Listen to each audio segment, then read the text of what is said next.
ಅಥವಾ ಯಾವುದೇ ಪ್ರಾಣಿ ಬಲಿ ಶಿರಸಿ ಮಾರಿಕಾಂಬಾ ಜಾತ್ರೆಯಲ್ಲಿ ಇರೋದಿಲ್ಲ.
ನಾವು ಶಿರಸಿ ಮಾರಿಕಾಂಬಾ ಜಾತ್ರಾ ಗದ್ದುಗೆಯಲ್ಲಿ ಇವತ್ತು ಇದ್ದೇವೆ.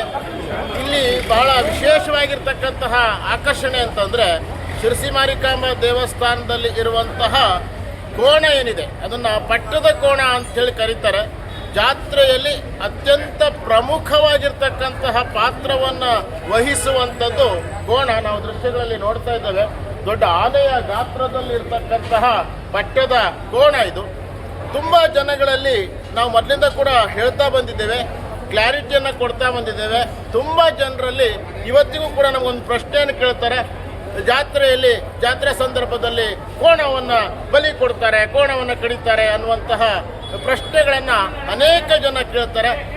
ಖಂಡಿತವಾಗಿಯೂ ಇದು ತಪ್ಪು ಕಲ್ಪನೆ ಮತ್ತು ಸುಳ್ಳು ವಿಚಾರ. ಶಿರಸಿ ಮಾರಿಕಾಂಬಾ ದೇವಸ್ಥಾನದಲ್ಲಿ ಆ ಪಟ್ಟದ ಕೋಣ ಏನಿದೆ ಅದಕ್ಕೆ ಬಹಳ ರಾಜ ಮರ್ಯಾದೆಯನ್ನು ಕೊಡುವಂಥದ್ದು. ಪ್ರತಿ ಜಾತ್ರೆಯಲ್ಲಿ ಅತ್ಯಂತ ಪ್ರಮುಖ ಪಾತ್ರವನ್ನು ವಹಿಸುವಂತಹ ಕೋಣ ಏನಿದೆ ಅದಕ್ಕೆ ಒಂದು ರಾಜ ಮರ್ಯಾದೆಯನ್ನು ಕೊಟ್ಟು ಅದಕ್ಕೆ ಸೇವೆಯನ್ನು ಸಲ್ಲಿಸ್ತಾರೆ.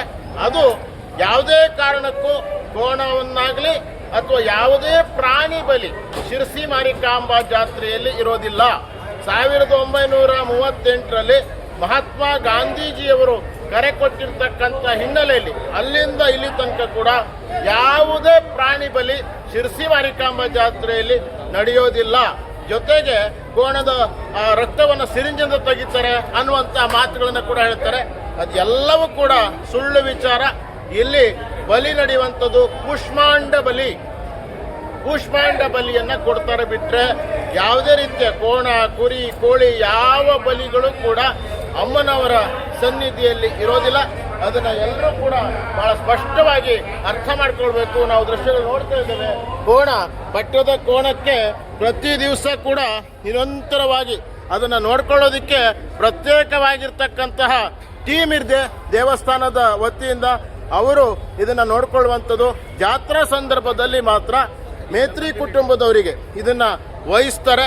ಅವರು ಕೋಣವನ್ನು ಜಾತ್ರೆ ನಡೆಯುವಂತಹ ಸುಮಾರು 9 ದಿನಗಳ ಪರ್ಯಂತ, ಅದಕ್ಕಿಂತ ಮೊದಲು ಇವತ್ತೇನು ಅಂಕೆಯ ಹೊರಬೀಡು ನಡೀತಾ ಇದೆ, ಇವತ್ತಿನಿಂದ ಕೋಣವನ್ನು ಮೇತ್ರಿ ಕುಟುಂಬದವರ ಸುಪರ್ದಿಗೆ ಕೊಡ್ತಾರೆ. ಹೌದಲ್ವಾ? ಮೇತ್ರಿ ಕುಟುಂಬದವರ ಸುಪರ್ದಿಗೆ ಈ ಕೋಣವನ್ನು ವಹಿಸ್ತಾರೆ. ಅವರು ಈ ಕೋಣವನ್ನು ಅತ್ಯಂತ ಜತನದಿಂದ ನೋಡ್ಕೊಳ್ತಾರೆ ಮತ್ತು ಕೋಣಕ್ಕೆ ಜಾತ್ರೆಯ ಸಂದರ್ಭದಲ್ಲಿ ಅತ್ಯಂತ ವಿಶೇಷವಾಗಿರ್ತಕ್ಕಂತಹ ಅದಕ್ಕೆ ವಿಶೇಷವಾಗಿರ್ತಕ್ಕಂಥ ಸೇವೆಯನ್ನು ಕೂಡ ಸಲ್ಲಿಸುವಂಥದ್ದು. ಮೇತ್ರಿ ಕುಟುಂಬದ ಎಲ್ಲ ಪ್ರಮುಖರೆಲ್ಲರೂ ಕೂಡ ಇಲ್ಲಿದ್ದಾರೆ. ಅವರೆಲ್ಲರೂ ಕೂಡ ದೇವಿಯ ವಿಶೇಷವಾಗಿರ್ತಕ್ಕಂತಹ ಸೇವೆಗೆ, ಶಿರಸಿ ಮಾರಿಕಾಂಬಾ ಜಾತ್ರೆಯ ವಿಶೇಷತೆ ಅಂತಂದರೆ ಇಲ್ಲಿ ಎಲ್ಲ ವರ್ಗದವರು ಸೇರಿಕೊಂಡು, ವಿವಿಧ ವರ್ಗದವರು ಸೇರಿಕೊಂಡು ದೇವಿಯ ಜಾತ್ರೆಯನ್ನು ನಡೆಸುವಂಥದ್ದು. ಬಾಬುದಾರರು ಅಂತೇಳಿ ಕರೀತಾರೆ. ಎಲ್ಲ ಬಾಬುದಾರರನ್ನ ನಾವಿಲ್ಲಿ ದೃಶ್ಯಗಳಲ್ಲಿ ನೋಡ್ತಾ ಇದ್ದೇವೆ. ಭಾಳ ವಿಶೇಷವಾಗಿರ್ತಕ್ಕಂತಹ ಸೇವೆಗೋಸ್ಕರವಾಗಿ ಅವರೆಲ್ಲರೂ ಕಂಕಣ ಬದ್ಧರಾಗಿ ಇಲ್ಲಿ ಆ ಮಾರಿಕಾಂಬೆಯ ಗದ್ದುಗೆಯ ಈ ಬಿಡಿಕೆಬೇಲಿನ ಜಾತ್ರಾ ಮಂಟಪದಲ್ಲಿ ಇವತ್ತು ಸೇರಿದ್ದಾರೆ. ಕೊನೆಯ ಹೊರಬೀಡು. ಈ ಹೊರಬೀಡಿನ ಸಂದರ್ಭದಲ್ಲಿ ನೋಡಿ, ನಾವು ಕೋಣವನ್ನು ಇನ್ನೊಮ್ಮೆ ಭಾಳ ಹತ್ತಿರದಿಂದ ನೋಡ್ಬೋದು ಯಾವ ರೀತಿ ಅದಕ್ಕೆ ಎಲ್ಲ ವಿಧವಾಗಿರ್ತಕ್ಕಂತಹ ಅದಕ್ಕೆ ದಷ್ಟಪುಷ್ಟವಾಗಿ ಕೋಣ ಯಾವ ರೀತಿಯಲ್ಲಿ ಇರ್ತದೆ ಅಂತಂದರೆ ಕೋಣವನ್ನು ನೋಡಿದಂಥ ಅನೇಕ ಜನ ಹೇಳ್ತಾರೆ